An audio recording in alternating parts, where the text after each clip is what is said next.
వార్తలు తయారుగున్నాయి. మరంతకంటే ముందుగాల హెడ్లైన్స్. ఎంటబడి దండించుకుంటున్న జనాలు ఇట్లా చేస్తే జరుగుతాయట మంచి పనులు. వర్క్ కల్చర్ మార్చిర్రు టెక్ హబ్లలో పనిచేసేటోళ్ళు. వర్క్ ఫ్రమ్ ట్రాఫిక్ చేస్తున్న బెంగళూరు వాసులు. శిక్షలనే కాదు సాయంల సుత ముందున్న పోలీస్. చూసినోళ్ళందరూ చేస్తారు ఆయన తారీఫ్. ఇక ఈ మధ్యన ఏసీపీ వాళ్ళు దూకుడు పెంచి ఏ చిన్న ఫిర్యాదు వచ్చినా పోయి పట్టుకుంటారు. అయినా కానీ లంచాలకు అలవాటు పడ్డ అధికారులు మందాకొస్తే అప్పుడు చూద్దాంలే అనుకుంటా అదే పని మళ్ళా చేసుకుంటా పోతుర్రబ్బా. అట్లనే చేసిన ఒక అవినీతి పోలీస్ దొంగను పట్టుకున్నారు. పకడ్బందీగా వల పన్ని చూడుర్రి గా మోతేవారిని. నిన్ననే ఏసీబీ వాళ్ళు రైడ్ చేస్తే జూనియర్ అసిస్టెంట్ ఒక ఆమె జీతం ఆమెకి ఇయ్యనీకే లంచం తీసుకుంటా దొరికిందని చెప్పుకున్నాం కదా. గట్లనే ఇయ్యాల కూడా ఏలూరు 3 టౌన్ పోలీస్ స్టేషన్ లా ఏసీబీ వాళ్ళు దాడి చేస్తే ఈ గోగిడ కూసున్న అన్న దొరికిండు. ఎదురుగా పైసలు పెట్టుకొని మంచిగా ఫోటోలకు పోజిస్తున్న బాబు ఇదే ఏలూరు 3 టౌన్ పోలీస్ స్టేషన్ లా పనిచేసే కానిస్టేబుల్ ఇసాకట. మరి ఎందుకు గిట్లా రెడ్ హ్యాండెడ్ గా దొరికిండంటే ఏలూరు జిల్లా ఏలూరు 3 టౌన్ పోలీస్ స్టేషన్లో క్రైమ్ నెంబర్ 45/2024 420/323 కేసులో ఒట్లూరుకు చెందిన ఒక రైల్వే ఉద్యోగి ముద్దాయిగా ఉన్నారు. దానికి సంబంధించి ఆయన హైకోర్టుకి వెళ్ళి అరెస్ట్ చేయకుండా ఒక ఆర్డర్ తెచ్చుకున్నారు. అంటే నోటీస్ 41 CRPC ప్రకారం నోటీస్ సర్వ్ చేయాలన్నట్టుగా ఒక ఆర్డర్ తెచ్చుకున్నారు. దాని నిమిత్తం ఆయన ఈ పోలీస్ స్టేషన్లో అప్రోచ్ అయితే ఆయనకి ఆ 41 CRPC ప్రకారం నోటీస్ ఇవ్వడానికి ఇక్కడ 2 లక్షల రూపాయలు డిమాండ్ చేయడం జరిగింది. దాంతో అతను 50,000 ఇవ్వడానికి నిర్ణయించుకున్నాడు. కానీ అతను కొన్ని రోజుల పాటు కనపడకుండా పోయినా కానీ తిరిగి ఇక్కడి నుంచి కానిస్టేబుల్ ఇంటికి వచ్చి రమ్మని చెప్పేసి ఇంటికి రావడం ఇది చేయడంతో గతిలేని పరిస్థితుల్లో ఆయన ఏసీబీ ఆఫీస్ని వెందుర్తి విక్టర్ బాబు అనే పిటిషనరు ఏసీబీకి నిన్న అప్రోచ్ అవ్వడం జరిగింది.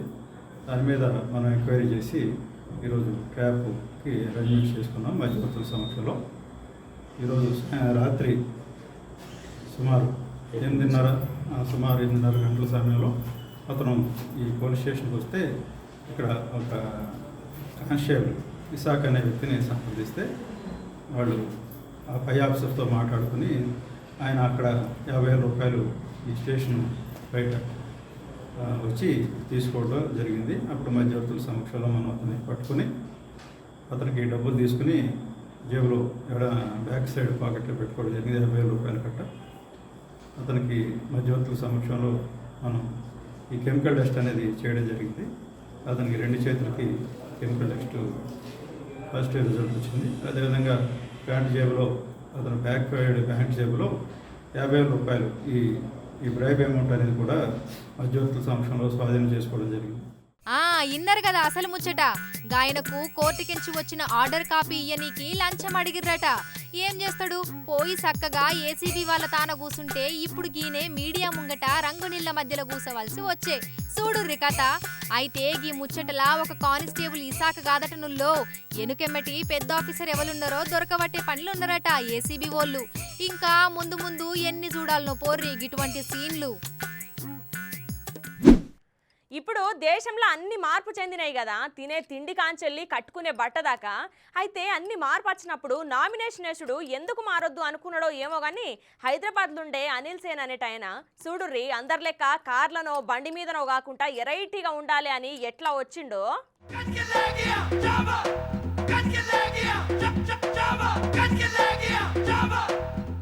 మెడలా పూలదండ వేసుకొని ఒంట మీద కూసొని రాజస్థాన్ పెళ్లి కొడుకు అవతారంలా మస్తున్నాడులే. అవును పెళ్లి కొడుకు ఎనకెమ్మటి మంది మార్బలం లేదు, అట్లనే ఊరేగింపులా గానా బజానా లేదు. ఇదెక్కడి పెళ్లిరా నాయనా అనుకుంటారా ఎట్లా? అయితే మీరు పెద్ద పొరపాటు చేసినట్టేనుల్లా. ఎందుకంటే ఆయన పెళ్లి కొడుకు కాదు, ఆయన పోయేది పెళ్లి ఊరేగింపుకు కాదు. అయితే పెళ్లి కొడుకు లెక్క ఎందుకు ముస్తాబైండు అని డౌట్ అనుమానం కొడుతుంది కదా. ఎందుకో ఆయన్నే అడుగుదాం.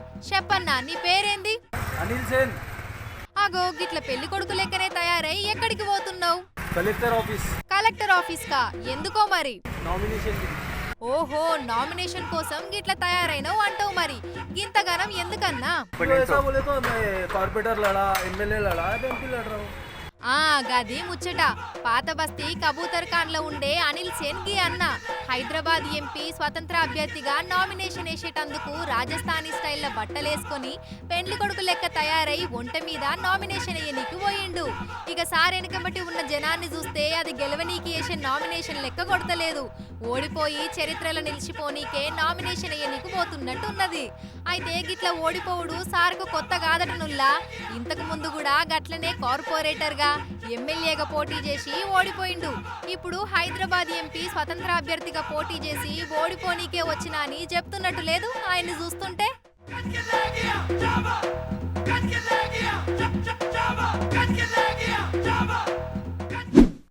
ఇక పోలీస్ అనగానే ఎప్పుడు శిక్షించుడే అనే ఫీలింగ్ వస్తుంది, అవునా కాదా? అయితే పోలీస్ అంటే ఎప్పుడు శిక్షించడమే కాదు, రక్షించడంలో సుతా మాకు పోటీ లేరు, మాకు ఎవ్వరు సాటి రారు అనుకుంటా అప్పుడప్పుడు కొన్ని సంఘటనలు నిరూపిస్తాయి. ఉల్లా గసొంటి సంగతి ఇప్పుడు తెచ్చిన చూసి మీరు సుతా తారీఫ్ చేయరుగా అన్నని.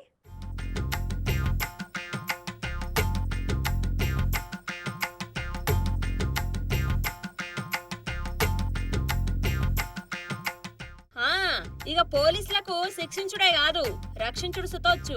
అట్లనే మాకు సహాయం చేసుట్ల సుత తమకు సాటి ఎవరు లేరని నిరూపిస్తున్నారబ్బా. అయితే అసలు ముచ్చటకొస్తే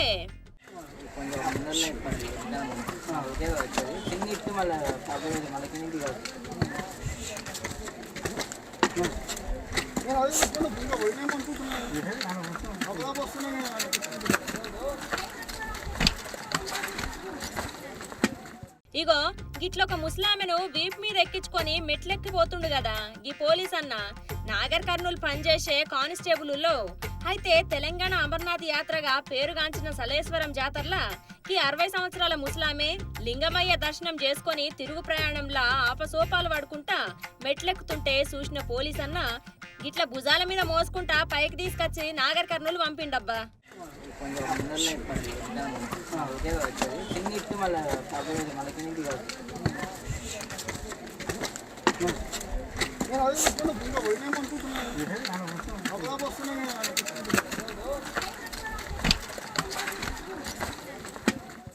అయితే గిట్ల ముస్లాంకి చేసిన మంచి పనిని కొంతమంది వీడియో తీసి సోషల్ మీడియాలో పోస్ట్ చేసిరబ్బా. ఇక వీడియో చూసిన జనాలు మొత్తం గా కానిస్టేబుల్ ను తారీఫ్ చేసుకుంటా సలాం కొడుతుర్రు. అయితే ఏది ఎట్లా ఉన్నా పోలీస్ అంటే ఎప్పుడైనా ప్రజల పక్షాన ప్రజల కోసం ఉంటామని మరోసారి నిరూపించిండు. Hats off పోలీసార్.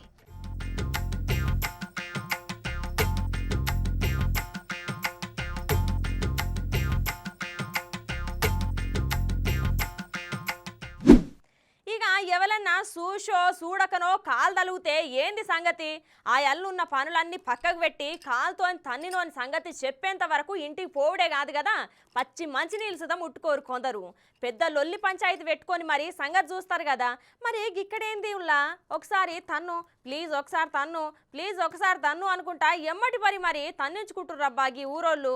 మరి ఏందో సంగతి చూసేద్దాం పారి మనం సుతా.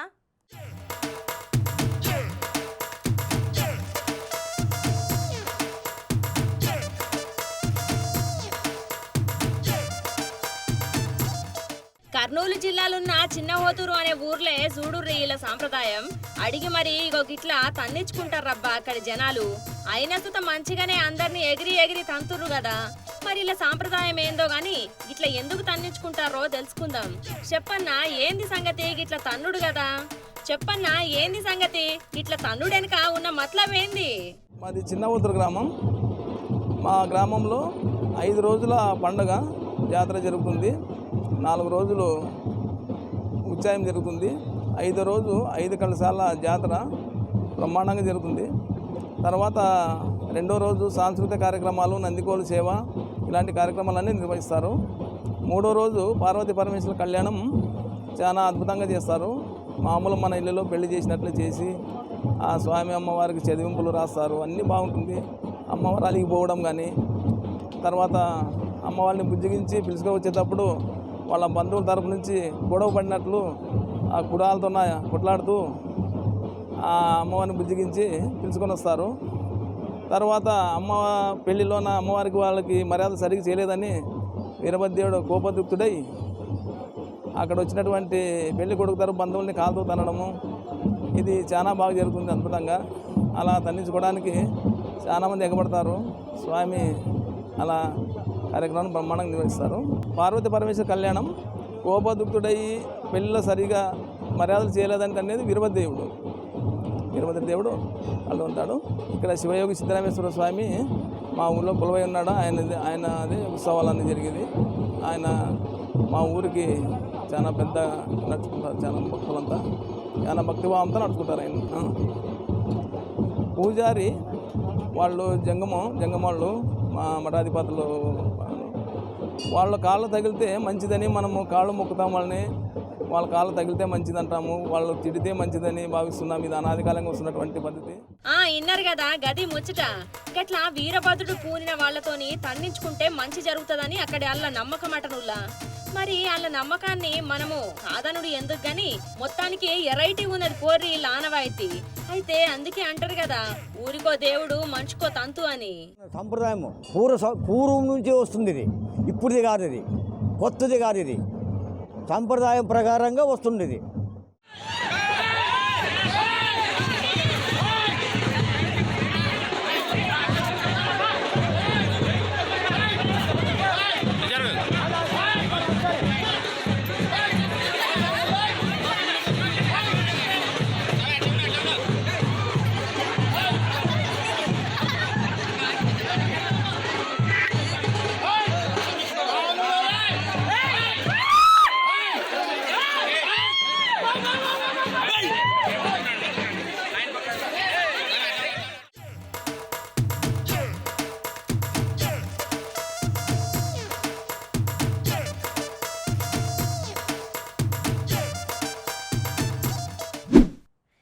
ఇప్పుడు ప్రపంచం మొత్తము డిజిటల్ యుగంలో మునిగి తేలుతుందబ్బా.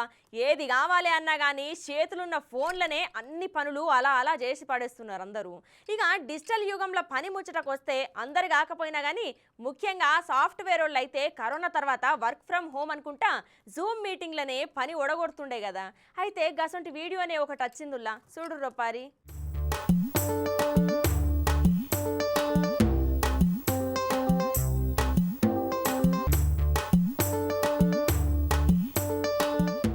ఇప్పుడున్న డిజిటల్ యుగంలో వర్క్ కల్చర్ చాలా వరకు మారిపోయిందిలా. అన్ని ఆన్లైనే జరుగుతున్నాయి. మనం ఎక్కడున్నది అనేది అవసరం లేకుండానే అన్ని పనులు సక్కబెట్టిస్తుర్రు టెక్ హబ్లల్లో పనిచేసేటోళ్ళు. ఇక వీటిని బెంగళూరులో ఉండే చాలా మంది ఉద్యోగులు ఈ డిజిటల్ విప్లవాన్ని బాగా వాడుకుంటారబ్బా ఇప్పుడు. అయితే బెంగళూరులో ఉండే ట్రాఫిక్ సంగతి తెలిసిందే. అయితే గా ట్రాఫిక్ ఇరుక్కున్న మహిళ చేసిన పని చూసి అందరూ షాక్ అయ్యరబ్బా.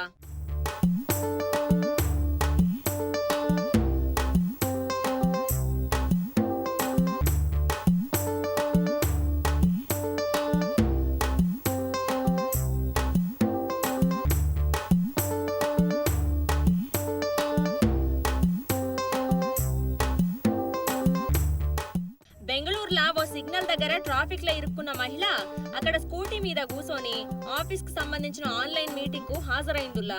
అయితే ఇన్నొద్దులు ఇంట్లో కూర్చొని వర్క్ ఫ్రమ్ హోమ్ చేసిన సాఫ్ట్వేర్ వాళ్ళు ఇప్పుడు ఇంకొక మెట్టెక్కి గిట్ల ట్రాఫిక్ ల సుతా వాళ్ళ పని చేస్తుర్రబ్బా. ఎక్కడున్నామన్నది ముఖ్యం కాదు, పని అయిపోయిందా లేదా అనుకుంటా గిట్ల మీటింగ్ ఒడగొట్టింది గా అక్క. అయితే దీన్ని వర్క్ ఫ్రమ్ హోమ్ అని కాకుండా దీన్ని వర్క్ ఫ్రమ్ ట్రాఫిక్ అంటారన్నట్టు. అయితే ఈ వీడియో సోషల్ మీడియాలో పెడితే ఇప్పుడు దునియా మొత్తం చక్కర్లు గట్టిగానే కొడుతుంది పోర్రి.